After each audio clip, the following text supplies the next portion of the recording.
Good afternoon and welcome to our discussion on Stanford 11 on trial, defending the student movement for Palestine. My name is Lubna Katami, and I'm a professor of Asian American Studies at UCLA, an organizer with the Palestinian Feminist Collective, and I'm honored to serve as the moderator for this important discussion. I'd like to begin by thanking the organizers of this event, including Haymarket Books, Palestine Legal, Palestinian Youth Movement, Palestinian Feminist Collective, and Stanford SJP. Thank you to the many organizations, both local and national, who co-sponsored this event as well. Many of us are aware that just this month, opening arguments commenced, marking the beginning of a lengthy trial in the case dubbed the Stanford 11.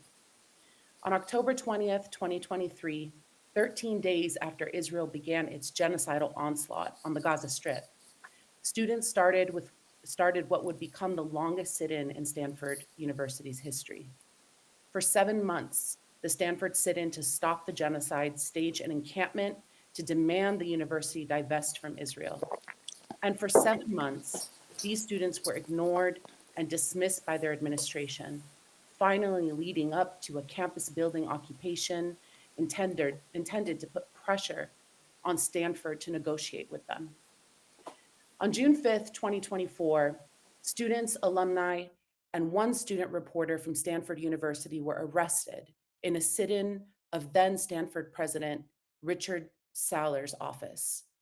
During their demonstration, they renamed the building after Dr. Adnan al-Bursh, a Palestinian surgeon who was reportedly tortured to death while in Israeli detention.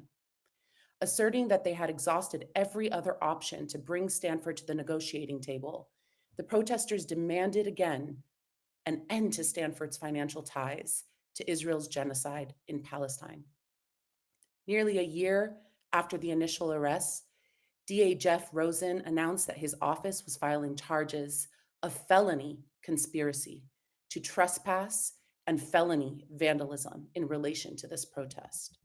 11 people were subsequently indicted on 2 local grand jury charges for this protest, making them the first out of more than 3,100 students arrested nationwide to go to felony trial for their activism. They now stand trial in Santa Clara County, and if convicted, face the possibility of more than 3 years in prison. Stanford is also seeking $300,000 in a fraudulent restitution claim over what it states was damage sustained by the building during the protest. This is despite the fact that Stanford, upon completing minor office repairs, carried out a $1 million building renovation that had already been budgeted for. Stanford University, aided and abetted by Santa Clara County DA's office, is doing all it can to socially, politically, and financially destroy its own student community, all to protect itself from having to divest from genocide. DA Rosen, the head of the prosecution, is a publicly known Zionist who personally welcomed the war criminal, Benjamin Netanyahu, to the Bay Area on the airport tarmac in 2023. Amidst heightened repression, the US government's increasing impunity at home and abroad, and the genocide in Gaza, still unabated by a ceasefire. How can we act in solidarity and defend our movement?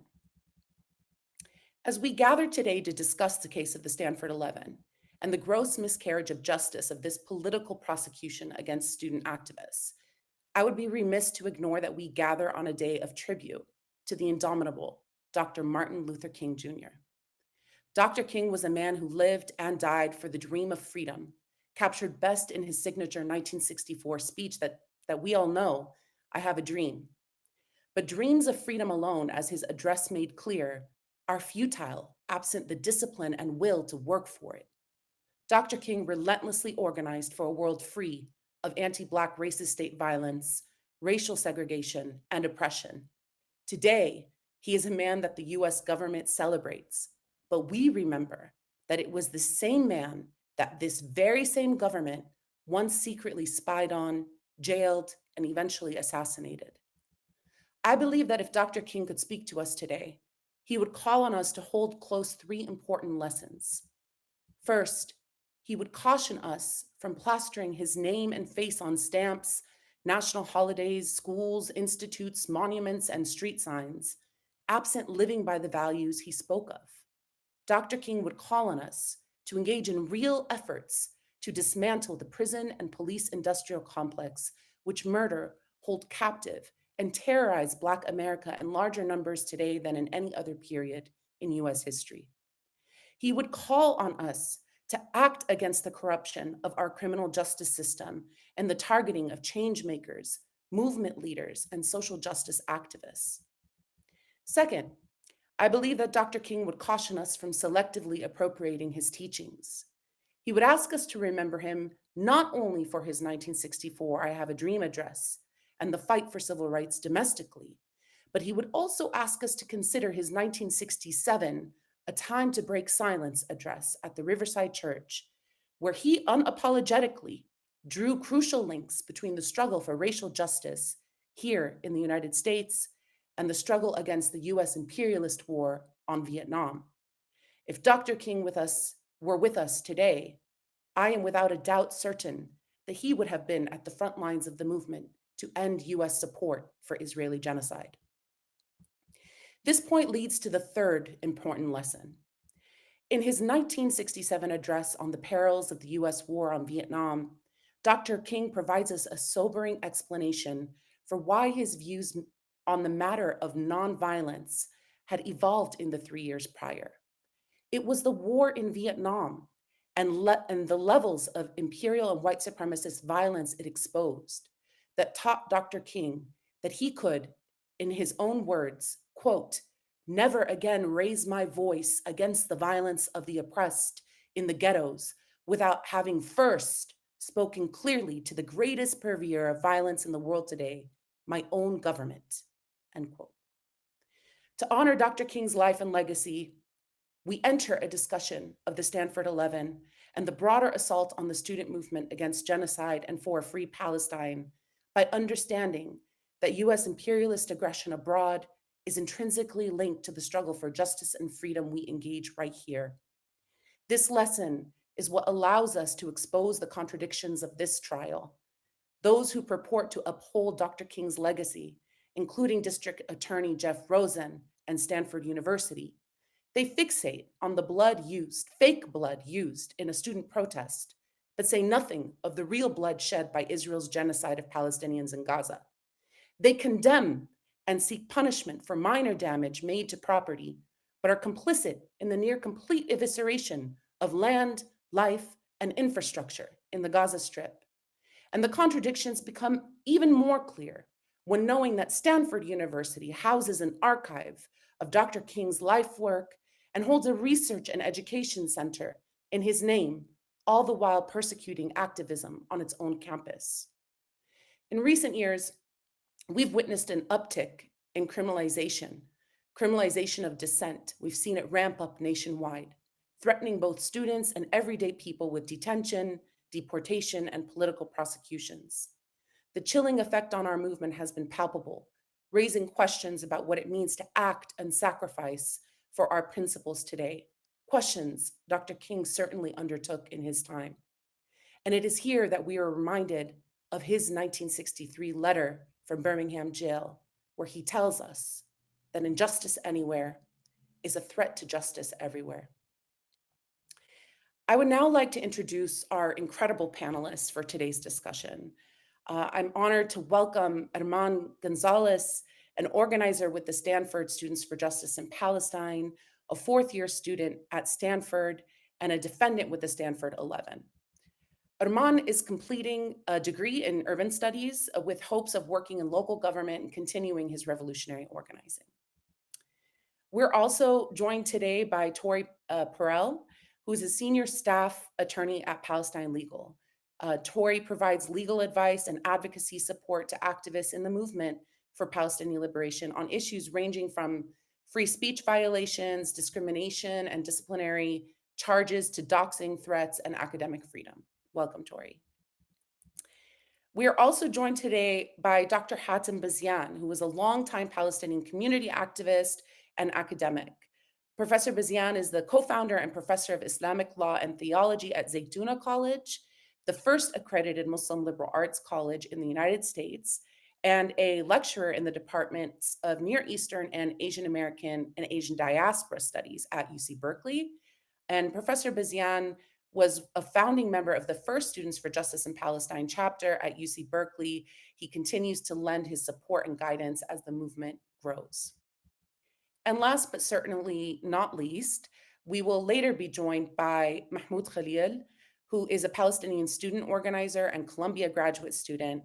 As many here are already aware, Mahmoud was abducted from his home and from his then 8-month pregnant wife by ICE agents in March 2025. He spent 3 months in immigration detention, continuing to speak up from behind bars for Palestine, as well as others held alongside him in ICE custody. A judge ordered his release in June 2025. However, as we've all been watching the news, Mahmoud's case still remains pending, and the federal government immediately appealed the decision. He's still fighting? They're still fighting to deport him. Since his release, Mahmoud has filed a lawsuit demanding the Trump administration release its communications with Zionist groups that contributed to his arrest, detention, and attempted deportation. So welcome to all of our panelists. We're really happy to have you all here with us today. I know I'm really enthused to hear from you, despite how egregious this case actually is. Herman, I would love to begin with you. Prior to the events of June 5th, 2024, which you and your peers are currently facing prosecution for, student activism at Stanford was ripe. Can you tell us a little about what motivated you and your peers to be engaged in the student movement at Stanford and what you were hoping to achieve? How did you understand your activism in relation to the history of student activism on your campus and in relation to the student movement in the contemporary moment across the country more broadly? Yeah, thank you so much for this. I want to just start off by saying hello, everyone. Thank you for watching and for demonstrating your support. Really, it's such an honor to be here, especially with so many incredible organizers and activists. I would say that I became motivated to join the student movement for Palestine for the same reason that I think most of us were: a deep love for humanity and an understanding that with that love, there's a responsibility that comes along with it. The responsibility to act and to do what must be done to save lives and to protect our own humanity and the humanity of others. And I would say for sure that that love for humanity came from my parents. They lived through a civil war, an imperialist proxy war, as I now understand it, where the United States and Israel funded a right-wing government that had committed genocide against the indigenous people of El Salvador. They survived. I thank God they did. And with that, they delivered to me this deep love for humanity that was born out of some of the worst conditions people can face. They love life. They love supporting the lives of others. And they fight and take care of others and take care of each other even now, despite all that they have suffered. So loving my parents, loving our country, our culture, our people, I felt like I had no choice but to join this movement. And I joined with the sort of naive hope that a lot of people who are uneducated on the history of Palestine had, which was a thought that I would be able to engage in simple marches and protests, and that through small actions with no sacrifice, I would hopefully be able to work with others to bring an end to the suffering in Gaza. You know, I had this hope that the university I had worked my entire life for, the university that my family sacrificed so much time and money and effort to get me into. I mean, we're a low income family. We've had so little so often, and we sacrifice so much just for the possibility of me going to a university like Stanford. And our community itself, Watsonville, is a low income Latino immigrant community. You know, in places like that, all you have is your family, all you have is each other. And I remember us all crying together when I got in, sobbing that maybe our lives would change for the better. I thought the school would listen to humanity. I thought that Stanford would listen to humanity. In my acceptance letter, I had this written down because I really wanted to share. They wrote to me, "Indeed, Leland and Jane Stanford founded the university to promote the public welfare by exercising an influence on behalf of humanity and civilization. So that's how Stanford was presented to me when I got in. And I didn't think for a second that this school, the one presented to me, would be accepting at all of this genocide. It turns out they supported it. It turns out their return on investments were going to be great if they stayed with Lockheed Martin. It turns out actually that they had a Lockheed Martin Research and Development Center on campus. It turns out that HP, a primary divestment target, was born here at Stanford with Stanford students. It turned out that Palantir, the company that gives AI technology to the IDF, was started at Stanford.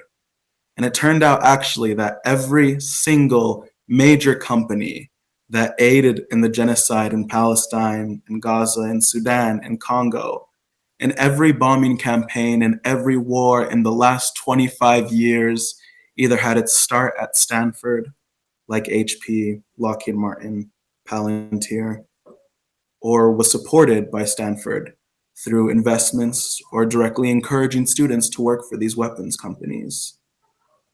I realized then, around the time of the first sit in, that Stanford is not a university.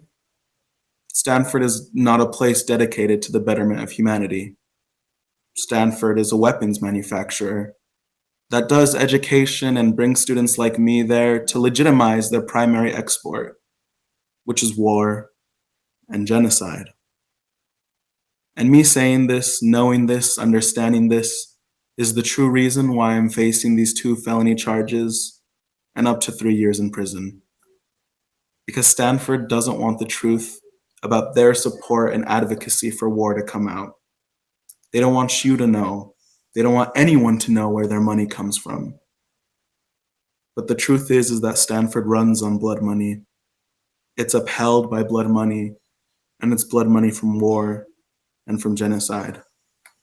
And that's how we understood our organizing and our activism, a continuation of the anti-war movement that we saw in the 1960s, that we saw against the war in Iraq. We viewed our activism and our organizing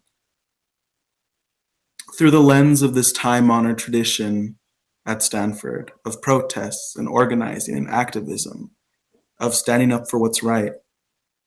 In our dining halls, we have posters of Malcolm X on the walls. When students act in the same words as Malcolm X or as Dr. Martin Luther King Jr., they're suspended. We started a sit-in in October 2023 that lasted all the way to February of 2024, when it was actually taken down by police officers against the negotiation agreement between the sit-in. And students on campus were heartbroken. In a lot of ways, it felt like we were on the back foot. And after the sit-in was gone, the first sit-in that lasted over 120 days, we put hours of effort into organizing, into disruption, but it felt as if something was missing. It felt like the wind was cut out from our sails. Until in April, we saw Columbia students rise up. Hundreds of students taking the fields, protesting for what is right, living the history that our universities claim to honor. And then thousands more all across the country, all across the world stood up, living the history that these universities say they fight for, and living out the cries of the Palestinian people for solidarity. And while we may not have won every battle then, while we have lost many battles, I'm certain that we'll win the overall war, which is fighting against genocide, fighting for humanity and for Palestine. And I'm sure that we're going to win it in the courts, in the streets, in our meetings, through our organizing, and in our universities. And so I even now remain really hopeful. Arman, thank you so much for sharing. And I can't say how sorry I think I and all of us are for what's happening to you and your peers. But we can't say that we're surprised.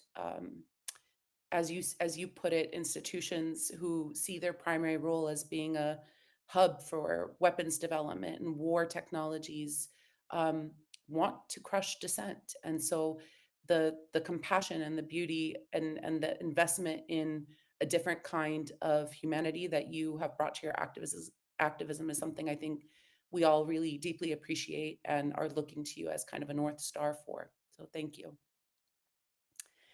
I'd like to turn it over to Tori. Tori, Palestine Legal has been at the forefront of defending the Palestine student movement's constitutional rights over the course, of course, the last 2 years, but certainly over the course of the last decade. From keeping account of the systemic ways Palestine has made a so-called exception to free speech in institutions of higher education, to providing know your resources rights to student organizers, to challenging the false conflation of anti-Semitism and anti-Zionism in proposed legislation, to protecting the right to boycott and exposing how anti-Palestinian racism is embedded in US anti-terrorism law. The resources that Palestine Legal has provided to the Palestine movement and across the nation has just been invaluable. Part of your work also entails supporting students faced with frivolous disciplinary hearings and, such as in the case of the Stanford 11, politically motivated criminal prosecutions.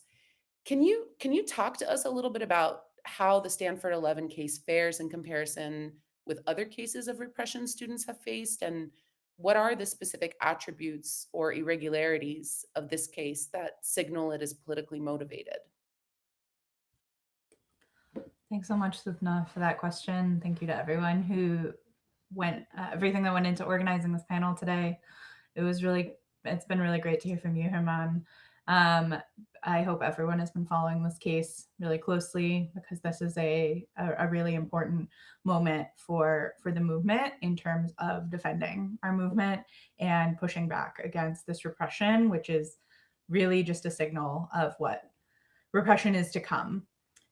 So the Stanford 11 case is both similar and different to repression that's been taking place across the country over the past 2 years, but also is both similar and different to the repression that the Palestine Solidarity Movement has faced over the entire time that it has existed.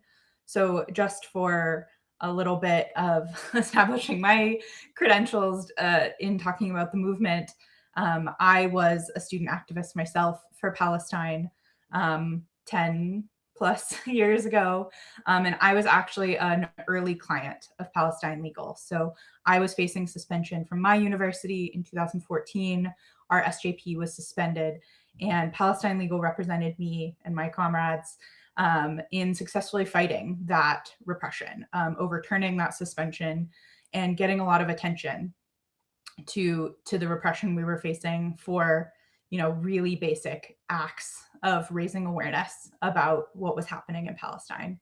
And so this is not new, the repression, the exceptionalizing of speaking about Palestine, of treating speech that supports Palestinian human rights, Palestinian lives differently than any other kind of advocacy one could undertake on a college campus. But the difference between then and now really is scale. So both, especially over the last 2 years, we have seen the movement for Palestinian human rights and solidarity with Gaza absolutely explode in size and scope, which has been incredible. But along with the expansion of the movement has come the expansion of the repression. So as repression has taken place across the country, we have not seen many cases like the Stanford 11, where students are facing felony criminal charges that have been filed by a district attorney in a clearly politically motivated fashion. We know the politics of DA Rosen and why he has decided to file these charges. It is not that these 11 students taking over a building and spilling fake blood is a pressing public safety concern in Santa Clara County.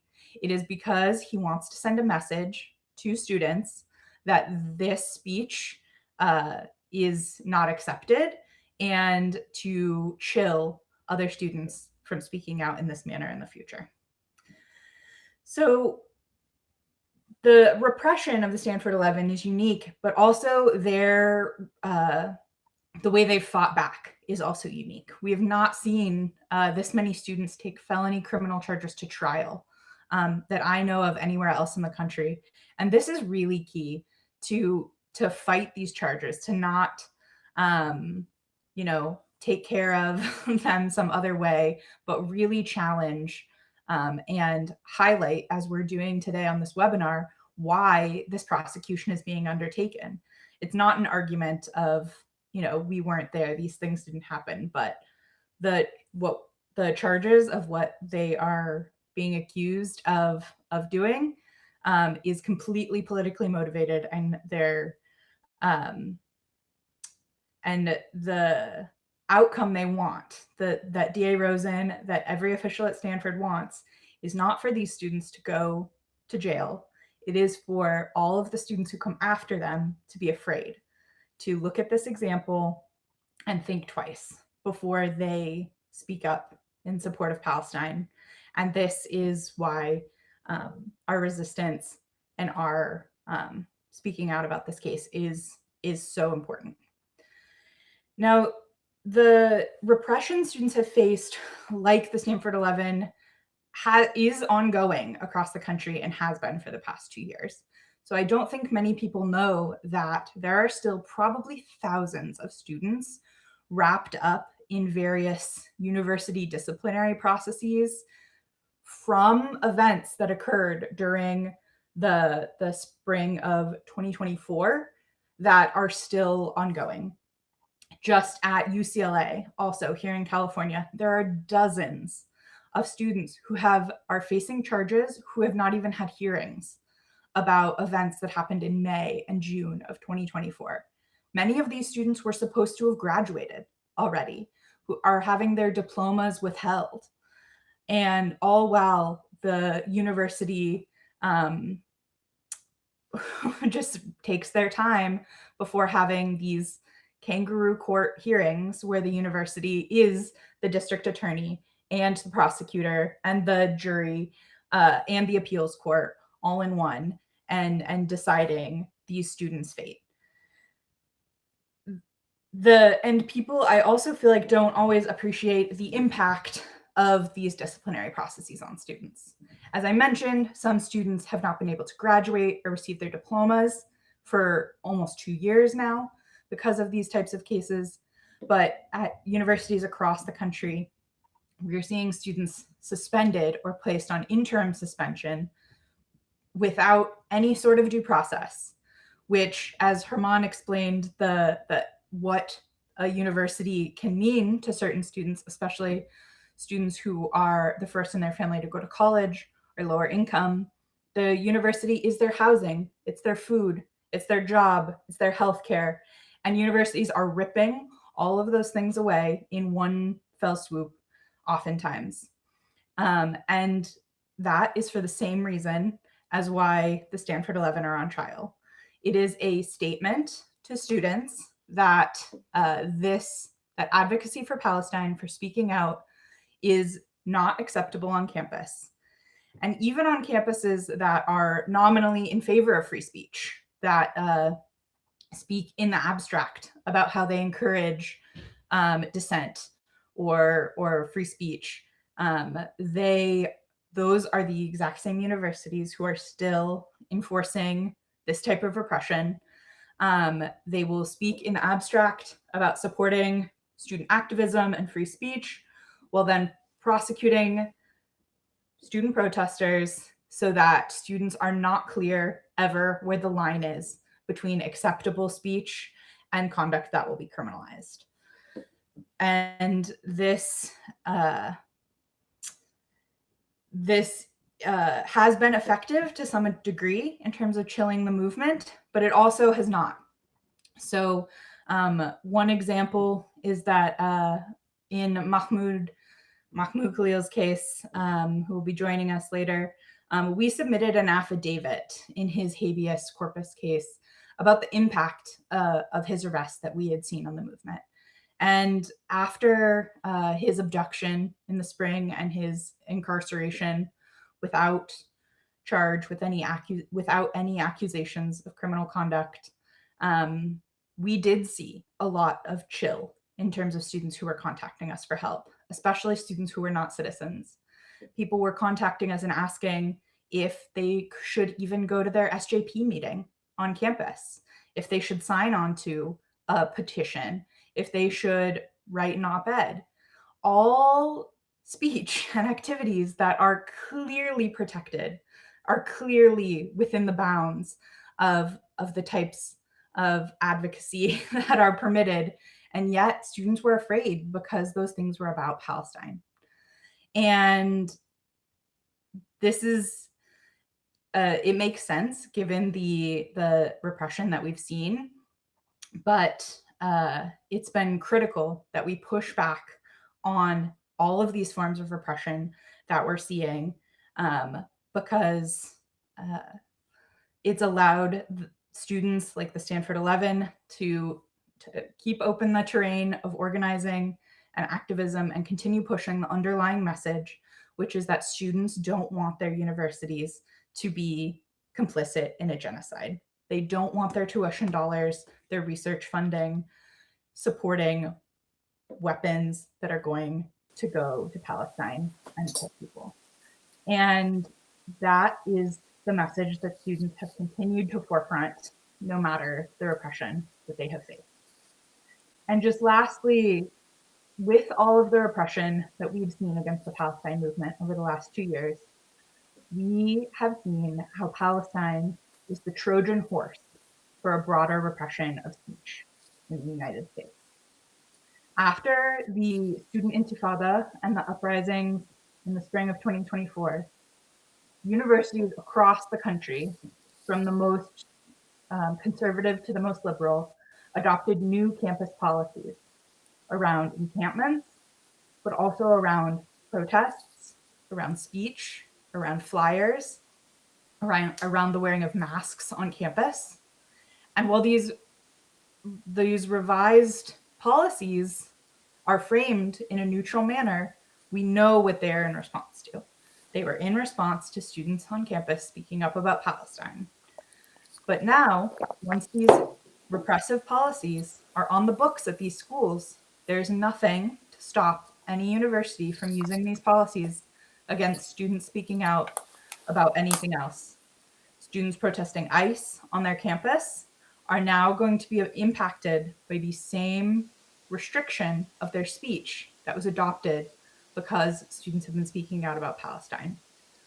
So this circles back to the Palestine exception for free speech that we've always seen, that it's imperative that we fight back against repression of speech about Palestine, because if this speech can be repressed, no one will be free to speak about any of the grave injustices that we are facing. Thank you so much, Tori, for your insights, and thank you for remembering my home campus, UCLA, the students who, almost 2 years ago had to withstand a Zionist vigilante mob attack and are still going through these disciplinary hearings. 2 years later, and their lives are totally on hold as a result of the university's repression. Tori, there was something that you said that I think really kind of is a good segue for the question I wanted to ask Dr. Bazian. It was that you said that you think what's motivating the prosecution of the students at Stanford is that they want to make sure that all students who come after them are afraid. And I think that kind of chilling effect is something that, even if it's the intention, as Arman earlier stated, a lot of what is motivating the students is the student movement work that came before them. So, Dr. Bazian, when we think of history, history has shown us time and again that students and young people lead our movement toward justice. It was young people who spoke out clearly against the brutal war in Vietnam, against the apartheid regime in South Africa and fossil fuel companies. We also know that across history, student organizers have faced severe consequences for standing up for justice. Tori, gave us a few comments about what students are facing now, but Even in the past, many were suspended from their universities, targeted for arrest, criminally prosecuted, deported, faced state-sanctioned police violence, and in some cases, we have students who are assassinated. We remember the case of the three students at South Carolina State University who were killed by police during a protest against racial segregation, or the four students at Kent State University who were murdered by police for protesting the war on the U.S. war and invasion of Cambodia, or the students at Jackson State College in Mississippi, where two young students were killed while protesting white supremacy and the war on Vietnam. The student movement for Palestine has also faced extraordinary repression across generations.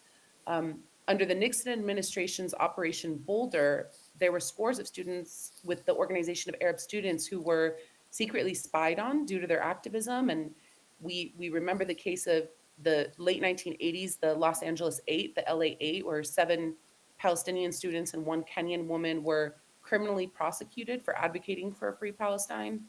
And even as recent as 2010, there was criminal prosecution against students from UC Irvine and UC Riverside in a case now known as the Irvine 11.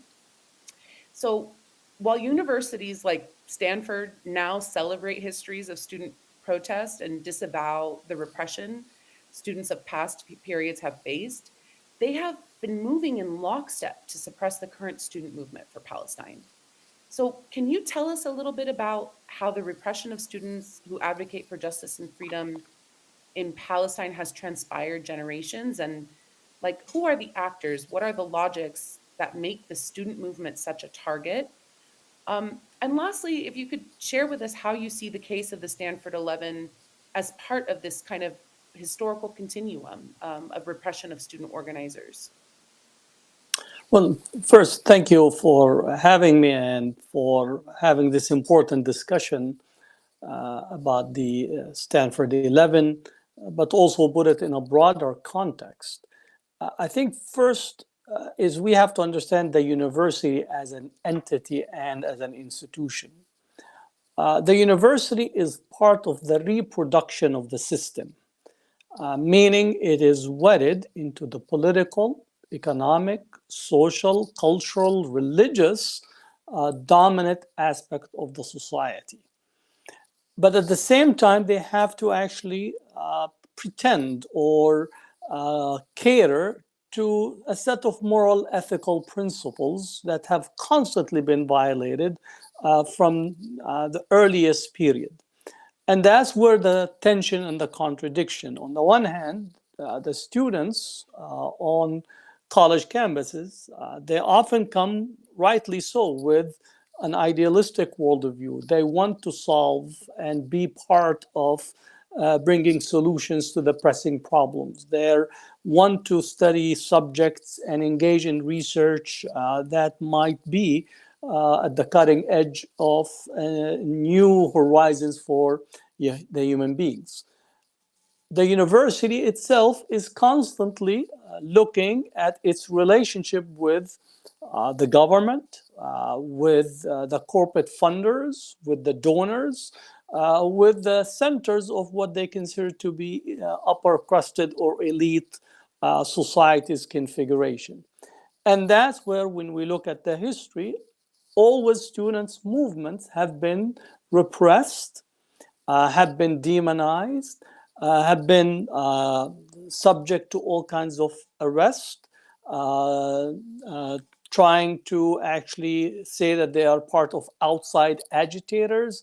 All this is, in essence, to try to present the university in defending its so-called moral ethical, while in the meantime to maintain its what I consider to be gravy train, because there's a lot of resource in there. So when we speak about the free speech movement at Berkeley, the free speech movement activists were all repressed, subject to arrest, and demonized for the longest period. Students who were active during the Vietnam War likewise were demonized, arrested, followed, spied upon. Then we get into the literally the anti-apartheid movement. And the anti-apartheid movement, we see that students were subject to all kinds of regulations, restrictions, arrest, demonization, while simultaneously, and this is very, very important, the university and the government, the US government, were participating in what's called constructive engagement.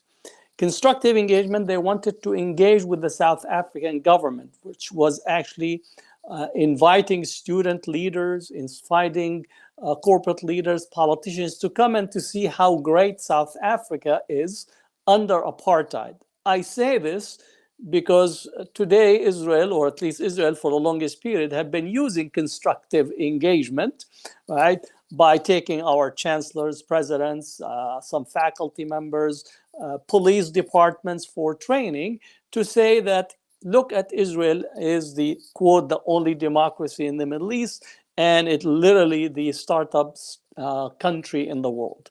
So there is something to say about the history and the logic in there. Now, I want to take a little bit on the LA8 case because it's one of the most important cases that today we're actually seeing the consequences of this. In 1987, the Reagan administration was facing a tremendous pressure in relation to its Latin America policy, in particular its war in El Salvador, Nicaragua, the death squads. And there were strong activist base in the US that was actually working on the Central American Solidarity Movement. So the Reagan administration wanted to actually try to use immigration law as an instrument of national security. So they set up a committee that will begin to use immigration law in order to actually begin to use it as an instrument to target activists. They did not want to attack immediately the Central American Solidarity Committee activists. They thought that the Palestine activists are the easy target because they could be demonized in the long history of Orientalist discourse that is present. So they arrested the 7 Palestinian and 1 Kenyan and charged them initially with supporting worldwide communism for no other reason than being actually handing out the PFLP magazine Al-Hadaf, which is a protected, what you call constitutional right to actually share and pass journalistic material. Then they readjusted the charges to actually say that they were overstaying their student visas. That case went all the way to the Supreme Court in 1998, Janet Reno versus the LA8. And that's where we get the critical ruling by the Supreme Court that says non-citizen aliens do not enjoy the First Amendment constitutional rights. And if we think about Mahmoud Khalil and others that have been targeted during this protest, literally you could actually draw a straight line to that case. And more importantly, immigration moves from the Department of Labor, Department of Justice to actually become an instrument of homeland security, and more importantly, becomes a national security arena. That LA8 case is still, I remember, at least I followed the case from its inception, and I was teaching in my class at Berkeley, and long and behold, one of the children of one of the people who were accused was in my class because I'm lecturing about the case, and he raises his hand and he says, it was my father who was actually the one that was charged in this case. So the line of demonization targeting the pro-Palestine, this goes through the LA8 case, the Irvine 11, the Berkeley takeover of the Wheeler Hall, the San Francisco State University, which has a long, long history. It's actually, for a fact, it was a location where direct Mossad agents would be assigned to monitor and target the student population activists at San Francisco State University. Adding to it also that why is this take place, or the relationships that are that we're witnessing? I would say whenever the university acts, it acts because either the ADL, the Anti-Defamation League, which I say the Defamation League, or some of its own other organizations immediately called the university to actually repress or target this by claiming or weaponizing anti-Semitism in defense of Israel. Now, President Saylor in the Stanford case met Netanyahu on the tarmac in San Francisco Airport. At UC Berkeley, the chancellor, as far as what got to me, the chancellor took a direct phone call from Netanyahu, in essence, asking for repressing the student population. So the relationship in here, the university acts almost as a foreign policy desk for the United States and for Israel, and that's where you see these operations. And there is an economic interest, a political interest, elite interest, and therefore the university is complicit both in historical cases as well as in the contemporary period. Wow, Dr. Bazian, thank you so much for giving us this historical context and giving us some samples from the different campuses. I think that this is illuminating so much of what we're seeing today in the Stanford 11 case by situating it in a broader context. I mean, now that we've heard a little bit about what repression has looked like in previous generations on different campuses, Tori shared with us a little bit about how the cases maybe look a little different on other campuses. Arman, I'm wondering if we can come back to you, and if you wouldn't mind sharing a bit more with our listeners a bit about what you and the other students involved in this case have been forced to endure since the events of June 5th, 2024. I know you alluded to it earlier, but we'd like to hear a little bit more about what role your university administration has played in the wake of that action, and what makes you continue speaking up considering what you've already faced. Yeah, I mean, the stuff that our university has put my fellow students and alumni through is too many to count. Too much to count, too much to possibly describe. But I can start with what was done with us without a formal investigation or a disciplinary process. After our arrest, we were detained from 7 a.m. to around noon at the Stanford Department of Public Safety, where around noon we were swapped to the Santa Clara County main jail. Around 2 p.m. is when we got our first phone call, past the 3-hour time limit for a phone call in California post-arrest. And then while sitting in the floor of an honestly pretty crowded jail cell, the Santa Clara County main jail was faxed a letter. This was a letter from then President Richard Saller informing us that not only were all of us, including the student journalists, suspended, but also that we are banned from campus. The president of Stanford University has the ability to ban someone from campus if they present a continued and present threat to campus safety, which I suppose, being an anti-genocide protester, meant that we fit that definition. Stanford doesn't do that for people who are sexual assailants, for people who assault other students. Stanford took days to take any action at all on Brock Turner and only formally banned him after a couple months. So to be clear, after no formal investigation had been completed, after no charges had yet been brought, after no disciplinary process had been completed, we were evicted from our housing, we lost our health insurance, and we were suspended from our university, not allowed to complete our spring quarter classes. And we are suspended indefinitely. They said we would be suspended and banned from campus until the completion of the disciplinary process, one that, as was pointed out earlier, was heavily rigged against us. But after that began a summer of instability. I was not in my hometown in that time period due to a number of reasons. I was in the Bay Area living and organizing as much as I could to try and develop the student movement in the Bay to ensure that we could keep some of that energy when we came back in the fall.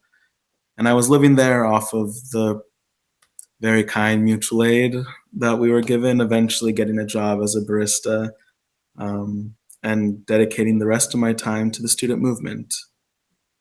But in that time, students like myself were at times couch hopping before eventually finding stable housing. I eventually, thankfully, moved back with my family in the fall. But many of the other 11 did not have that privilege. Students and alumni were sleeping in their cars. Students and alumni were living paycheck to paycheck, if they even had paychecks. For many people are getting fired from their jobs and they lost their summer internships. Students were getting doxxed and harassed online daily.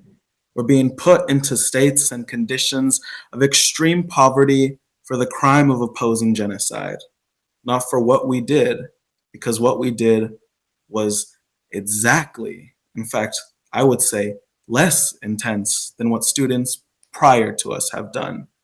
Not for what we did were we punished extrajudicially, but for what we believed, for what we understood, and for what we knew that our university should not support genocide.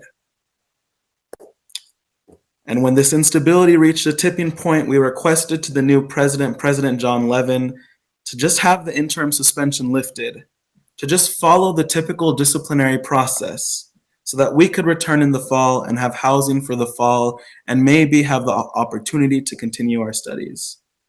And in preparation for this question, I figured something like this would be asked. I'd like to read how he ended that letter. After saying that we jeopardized campus safety and not saying that we presented a continued threat, John Levin wrote, "I have determined that the interim suspensions will remain in place until the conclusion of the OCS process. Provost Martinez and I do appreciate the uncertainty you are under. I encourage you to reach out to the OCS director and associate dean of students if you have questions about the process. Sincerely, Jonathan Levin." It's cold. The word appreciate really stuck with me. Appreciation for our circumstances. That really stuck with me because were he truly to understand the conditions that we are living in, the conditions that people were suffering in, simply for opposing genocide, he would not take the action of continuing to ban us from campus and continuing our suspension. And on campus safety, I would say that Stanford University is one of the universities that makes our world incredibly unsafe by investing in these war technologies and by being the world's largest weapons manufacturer hiding as a university. And then the disciplinary process came, where they brought in a university official from the Office of Community Standards, changed up the format so that he would have the opportunity to speak against us, essentially giving a second member of the prosecution. They consistently tried to limit what we would say, how we would say it, and the points that we were making. And in fact, after our first hearing was going well for us, they canceled it. And they said, we're going to start over again, dragging it all the way towards the end of November, where after the conclusion of the disciplinary process, after students and faculty who were on the panel talked about our case, they said that the only thing we were responsible for was being inside a building outside of its open hours. And so they said, you can come back in the winter quarter. And so I came back. And I came back and started doing exactly what we were doing before: organizing, meeting people, chanting, leading protest. And also for that leading protest, when our friend Mahmoud was abducted by ICE and incarcerated simply for opposing genocide, I also led a protest with my friends. I'm still facing a disciplinary process for that protest, where the university is saying that they aim to suspend me for 2 quarters for chanting, for using a megaphone outside of the 1 hour that we're allowed to use it at Stanford University, and outside of the small 400 square foot square that we're allowed to use that megaphone. For that, I deserve to be suspended for 2 quarters. The Palestine effect encompasses this perfectly. That because we believe in Palestinian liberation, because we believe that Palestinians should live without fear, should live equally to everyone else on this planet, we are being punished as strongly as possible.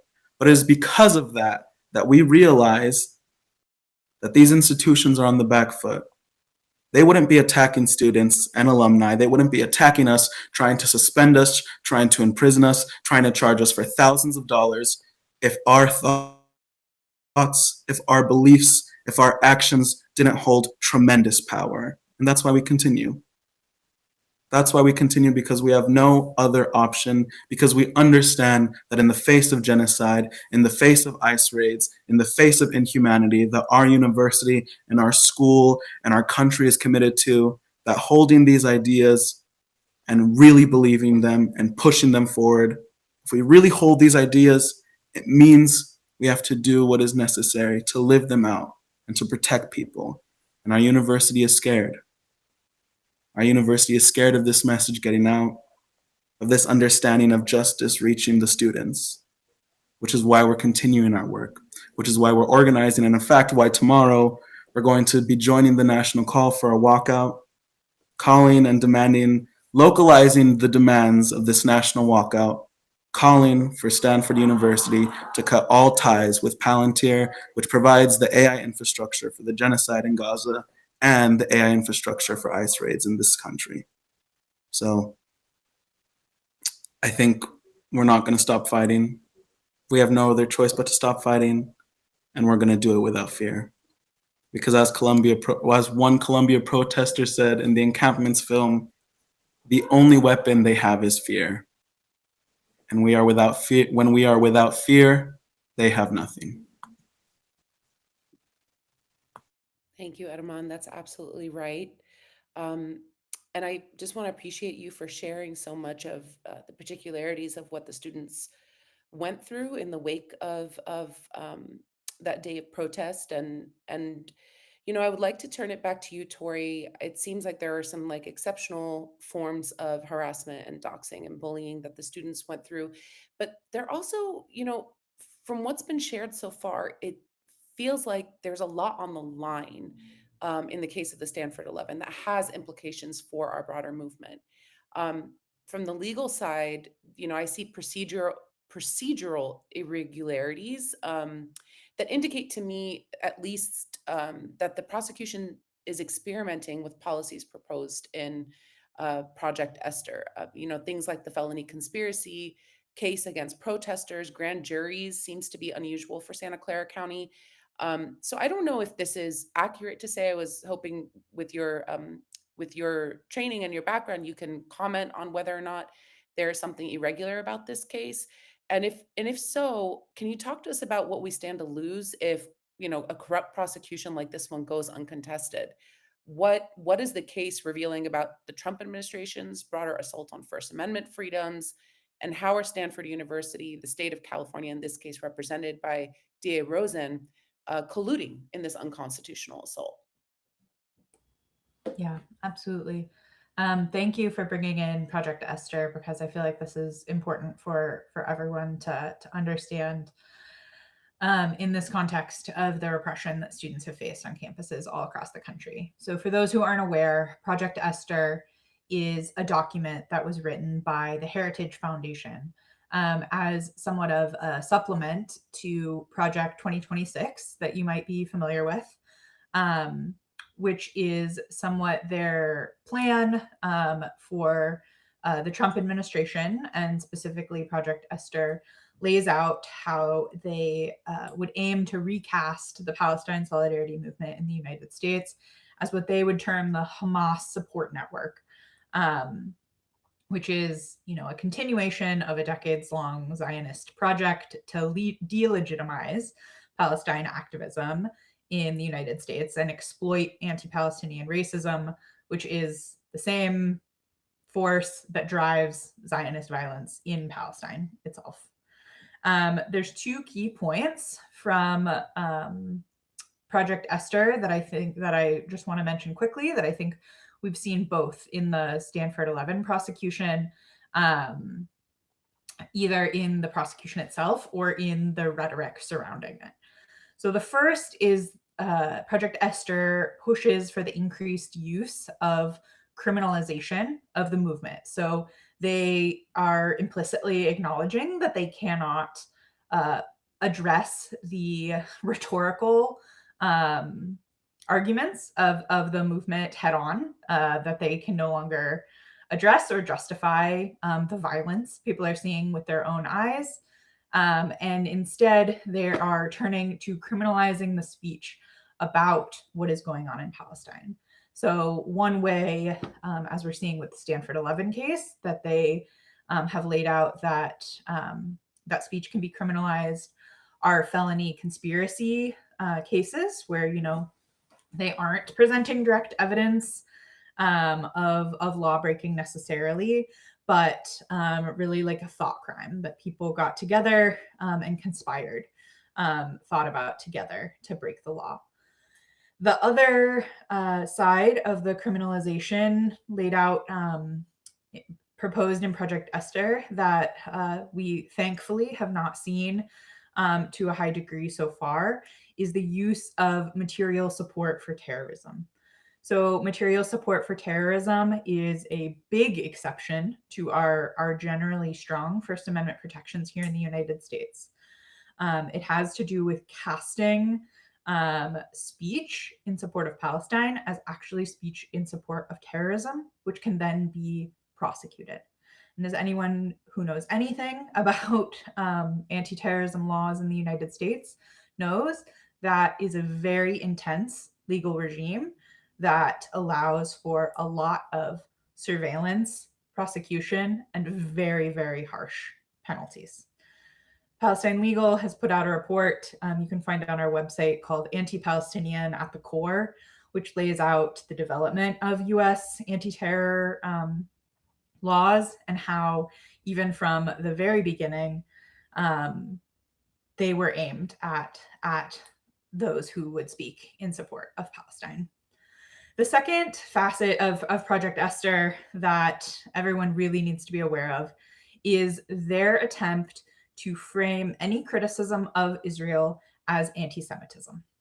So again, they don't have the arguments to actually address what advocates are saying, and so they are framing any criticism of the state of Israel or its policies or its violence as hatred toward the Jewish people. This is also has been picked up by the Trump administration to support their broader attack on higher education generally. This is what we're hearing from the Trump administration as why they're freezing funding from universities all across the country. This rampant culture of anti-Semitism. And what they mean is that universities have not done enough to repress speech in support of Palestine. And so resistance to this repression and this framing is essential. Now, the resisting the charges facing the Stanford 11 is, you know, the highest example we can see of how this is manifesting with very serious consequences. But we all have a role to play in fighting this, because everyone must reject the framing of and criminalization of speech, framing of criticism of Israel as anti-Semitism, and continuing to speak out in support of Palestine, to normalize and show that this sort of repression will not chill us out of continuing to speak about the ongoing genocide and the violence that continues in Palestine. Tori, thank you so much for giving us that context. I mean, I think so many of us are thinking about how this broader war on education is linked to the rise of very fascist policies impacting everything from immigration to racial justice. And so I think you really placing Project Esther and the question of US anti-terrorism laws as anti-Palestinian at the core. I really want to encourage people to look up the report. It's an amazing report. And I've been using it for a lot of my work. Also to look up a lot of Dr. Bezian's work on the history of anti-Palestinian, Islamophobic policies throughout history. There's so many resources out there. I would like to just take a moment and welcome Mahmoud Khalil. Mahmoud, we're so happy to have you as part of this discussion.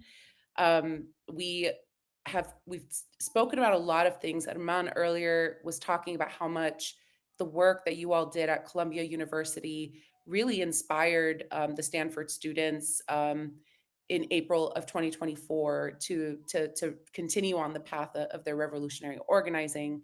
And I want to kind of just start with a question for you about that moment. You know, what transpired in the spring of 2024 at Columbia, you know, putting on the map a student uprising, a student movement against genocide, it really inspired so many others. And you were an active member of the Columbia student movement. You served as the lead negotiator between the students and the administration during the encampment. And so many of your peers have described you as someone who built bridges between communities, a person who generatively fostered dialogue and free, open debate and exchange on campus. And so, most of us who are here and tuning in today, I think, are very well aware of what's happened with to you and with your case since the encampment. But I'm sure that our listeners would like to hear, in your own words, a little bit more about your experience and how you think it mirrors or reflects the kind of repression, including criminal prosecutions or deportation orders, that others are also faced with. How do we make sense of the uptick of cases in the last 2 years? Oh, thank you so much, Lubna, and thank you, everyone. Really, it's an honor to share this space with such an amazing panel. To answer your question, I believe at the end of the day, like what happened to me is just like they used immigration system, they weaponized it against pro-Palestine speech, the same way they are now weaponizing the DA office to come after Palestine speech. So it's all one. It's just like so many different tools. And let's be real, like that. What happened to me, what's happening now, is only the culmination of going after and really targeting pro-Palestine speech since I believe since decades. So it's not something new. They've been trying this for years and years, and now it's just like they are more, I would say, bold about their moves and actually defying the laws, defying the common sense, defying the constitution, because they feel that we are in a moment that a supermajority, not only a majority of Americans, they oppose supporting Israel. They can now see that the truth of what Israel is doing to Palestinians. It's no longer confined to this like mainstream media where they can control who they bring, what kind of stories they highlight. Now, no, there is like more people they know about it, and this is what happened at Colombia in terms of these students refused to remain silent at a time where a genocide is happening. And the level of intimidation, the level of terror that they faced, it mirrors really like the how this establishment would deal with things like Palestine. They are happy with other maybe liberal causes, like fossil fuels, private prisons. Like it's fine to protest these, but when it comes to Palestine, this is where I think like the threshold um, starts, and this is why like when you see Trump and this whole administration coming after me, coming after the students, this is where we know that we're actually winning, that we're actually creating so much change that would require the whole apparatus, the whole state apparatus to come after us, whether it is state law, whether it's federal law, the executive branch, like in everything they want to come after us to stop this.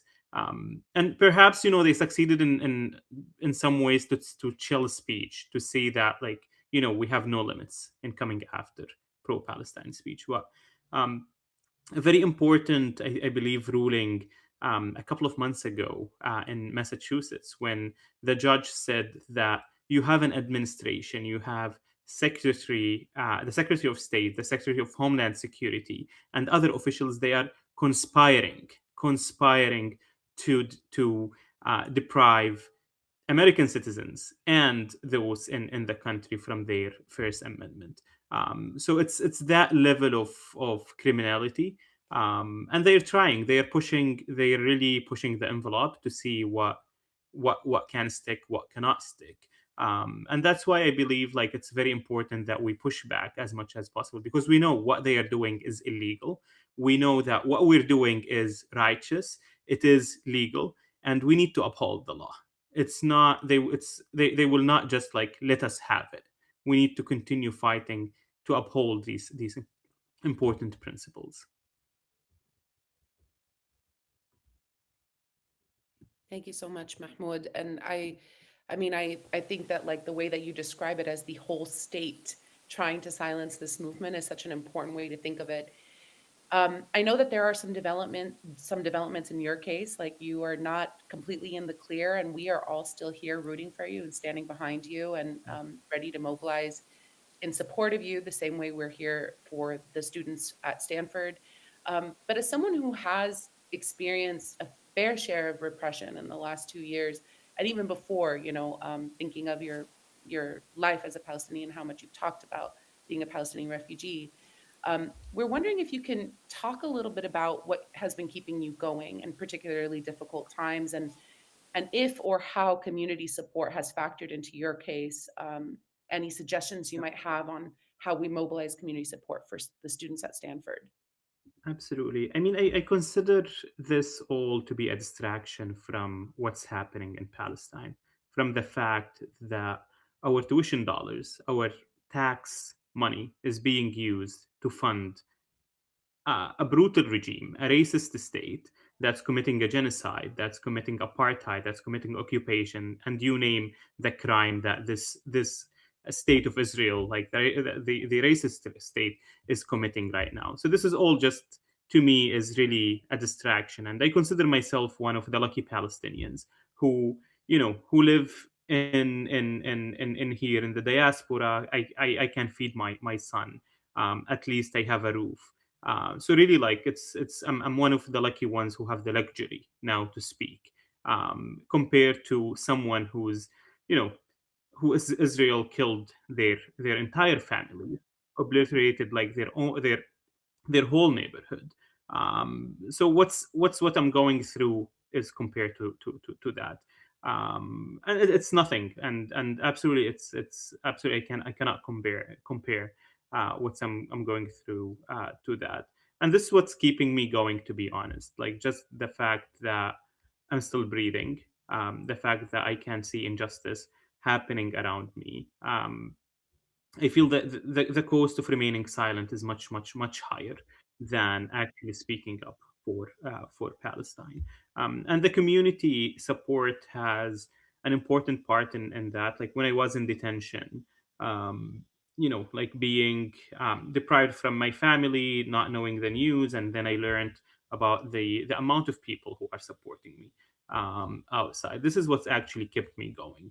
Because otherwise, the state or the administration gave me the option to be deported immediately, just leave, because they want to make an example out of me. Yet when I saw the level of support on the community, I couldn't I couldn't just leave, and that gave me so much power. That gave me so much hope that actually, no, like I should resist what's happening, because what I believe in, what I was doing, what I am doing is righteous, and we will eventually prevail, whether it is the law system or just like we'll prevail. And this is one of the most important thing about like actually community support. Like I didn't, like I was so worried about my wife, about like my family, but then I saw that people showed up to them. I didn't worry much about that when I learned the amount of support that happened. And just like when in the court, like seeing people around you like wearing kufiyas, and just giving like these words of support, it really meant the world for me. Even if these, you may consider them as very basic gestures, but also like when members of Congress visited me in detention, they told me they visited me because they received so many calls from their constituents about coming and what's happening to my case, and you should go check on him. So that's like also another way. And I understand like these tactics wouldn't liberate us, but at least they can reduce harm. And this is where we can employ such tactics, because I don't think like calling Congress would liberate us or would liberate Palestine in the near future. So there are like so many different ways on a personal level, and I think that's a very important thing. Every one of us can do something. It's just like the level of what that thing we can do. Really, to me, sharing a post on social media is doing something. Of course, it's like below the bare minimum, but like at least you're doing something. You're not just silent. Because what this administration want, not only this administration, like the Zionist regime as a whole, the establishment in this country, want us to feel that we are helpless, that we cannot do anything to support each other, that we cannot do anything to advance our cause. So they want us to just stop doing anything. So any sort of resistance, any kind of resistance, is important at this stage. And I believe like that, the change is happening right now. It's just like we have to continue to be persistent as much as possible. Thank you so much, Mahmoud. I know we all know that you're incredibly busy, but we really just want to thank you for sharing those words. And we're going to continue following your case as a case that represents the many, many others who are facing deportation, who are facing political repression as a result of their advocacy for Palestine. But that also means that we have to stand up and show up for all the other communities that are also facing this. And we wish you the best of luck in the coming future, and look Thank you forward so much. to seeing victory for you and for our people back home in Palestine as well. Inshallah. Thank you. Dr. Bazian, I think Mahmoud's comments really kind of just provided a perfect segue for me turning it back to you to give us the final word. Given the extent forms of policing and surveillance and repression our communities have been facing the last 2 years, historically, but especially the last 2 years, alongside the fact that genocide in Palestine continues despite that we have a ceasefire, many in our communities are expressing feelings of hopelessness. Many are experiencing, expressing feelings of cynicism that any change will really come. And I wanted to ask you what you think this state of heightened repression indicates about this current political moment, and how we might sustain collective optimism and action in times of duress like this one. Well, I think I understand where people are at in terms of seeing the calamity that is in front of us. We're talking about some data says 680,000 in Gaza have been killed and murdered in this genocide. So the calamity is there staring us in the face. However, stepping back from it for a minute, I would say that Palestine have entered into an epistemic turning point. And this turning point and a tipping point is in an epistemic level, on the level of knowledge and how people see Palestine as a representative of the global decolonial horizons that we are all aspiring and hoping for. The fact that we are seeing the surveillance, the intimidation, the policing, and for campuses hiring the APAC security services with massive type of contracts. All this for me points that they have already accepted that they have lost the narrative, they have lost the story, and now they're trying to demonize those who are actually carrying the message of freedom, of dignity, of liberation. And for me, it literally points to the same time when we were dealing with the anti-apartheid movement. It was really darkest at the last moments with the anti-apartheid. They threw everything to try to suppress the anti-apartheid movement and also the activists in South Africa. And I do think that we are at this moment in a multiple level. I think the public opinion have tremendously shifted, not only in the United States, Canada, Australia, New Zealand, Europe. Across the board, there is a massive, massive shift. Also, we need to actually be taking stock of the shift that is taking place in the mega, between those who want making America great again or making Israel great again. So that split that we are witnessing, connected to it is the Epstein files on the one hand, and on the second is Trump's attempt to engage militarily, whether it's Iran or in the region. That points to also a split that is realigning the different actors politically here inside the United States. And I do think that the upcoming midterm election is very, very important. What we need for people to understand is that recognizing the calamity that is occurring, the genocide that is taking place, does not let us stop or think that we don't have a role to play even in the moment of darkness. And that's what we need. I'm a very hopeful person. I do believe that we're going to see a free Palestine in a much shorter time than our future, than what some people are thinking about. The contradictions that are present in the region are tremendous. The fact that the political elite in this country is literally not knowing which way to go, and the fact that they're following, Trump down not a deep ravine, it's just like over the cliff, not knowing what actual outcomes, whether it's in the directly in relations to Palestine. I don't know if people are celebrating the new peace board that has been announced. I don't know what to laugh, cry, or to actually set up myself for a new Comedy Central of the peace board that they have set up in there. The fact that we're talking about the U.S. thinking about Greenland, the development in Venezuela, discussions about Colombia, all these are not actually a sign of strength. It's a sign of total fragmentation and an understanding that we are living and experiencing a different world. Therefore, our work is so critical at this point. It's so critical to educate. It's so critical to actually speak of the local and transnational. It is very important to speak of the poverty that we're experiencing, with the affordability, with the anti-immigrant sentiments, with the racist segments, with the transnational struggles that are taking place. And I know today people are celebrating Martin Luther King Day. I know people are celebrating that I have a dream, and I wrote an article today or put it out.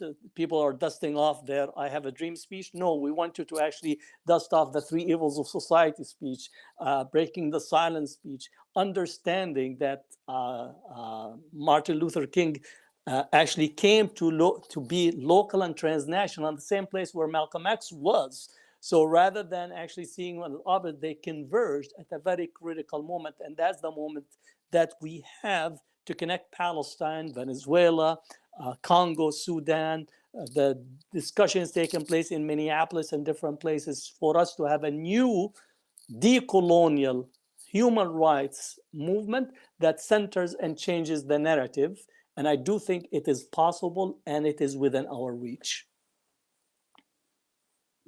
That was beautiful, Dr. Bazian. Thank you so much always for bringing us back to our historical context and showing us how Palestine's decolonization is connected to the struggles for justice and liberation for all our communities, and for pointing out the optimism that we can see in the contradictions, and just like as Mahmoud said, the optimism that we can find in how hard the state is working to try to silence us. I want to just remind everyone on this call that the time to act is now. We cannot stand idle as genocide continues in Palestine. We cannot be silenced when members of our community are being attacked, kidnapped, deported, criminalized, and we certainly cannot be intimidated or bullied into silence. The Stanford 11 has a lot riding on it, this trial, this case, and we are calling on our communities to take action. There's so many ways you can take action today, and it's really very, very quick and very easy. You can sign and share the petition, circulate it to your friends and family, ask for people to sign it. And this will allow you to receive new updates on the campaign and trial proceedings. And the second thing we can do is demand that DA Rosen drops the charges. We should be flooding his email inbox and phone calls, right? To let the DA know that the people are standing behind the students, the people are standing with the Stanford 11 against these frivolous charges against them. The third thing is that we really need to demand that Stanford University drop the restitution claim. Write a custom email to President Levin or call his office demanding that this claim, this fraudulent claim, be dropped immediately. Endorse the campaign as an organization. If you're part of an organization, endorse the campaign. And last but not least, donate to the Protesters Mutual Aid Fund. Arman mentioned earlier that the students have experienced immense loss as a result of this situation: evictions, loss of employment, doxing, loss of health insurance, ongoing housing insecurity. Going to trial will likely require weeks of missed wages that will place extreme financial strain on the defendants. So please support them. We are only as strong as we are together. And I just want to stop and thank all of you, our listeners, for joining us today, the organizations and co-sponsors for making this discussion possible, especially Haymarket Books for streaming this for us, and all of you, our panelists, for such clarifying and insightful remarks about the history and present of repression against the Palestine movement and how the time is now to rise up again. Thank you so much.